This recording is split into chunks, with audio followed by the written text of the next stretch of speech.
For Love and Honey is a Hallmark film from 2024. This one's directed by Kevin Fair and it's written by Michelle Ricci with a cast including Andrew W. Walker, Margaret Clunie, and various others. And this one's okay. It's not my favourite Hallmark film, but there is absolutely nothing wrong with it. It's about a character called Eva, who is a beekeeper, and she meets Austen, who is an archaeologist, and he asks her for help.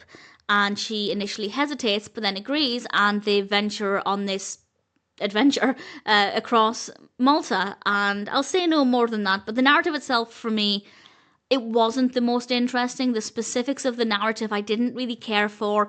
I wasn't really that bothered about what was happening. And on top of that, the characters are not the most interesting either. I didn't dislike them. Well, no. Austen is likeable.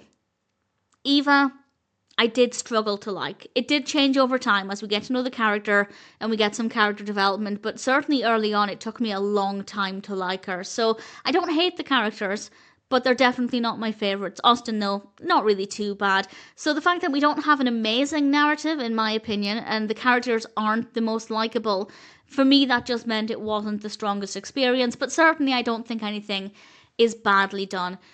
Visually, though, it is gorgeous. It is so stunning. We have some beautiful locations. It is filmed, at least in part, in Malta.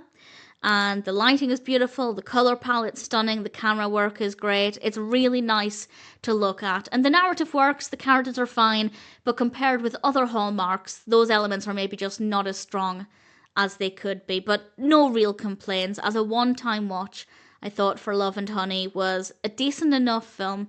More beautiful to look at than it is interesting to watch as a narrative. But if it appeals to you, I'd say give it a go. For Love and Honey is ultimately not a bad film.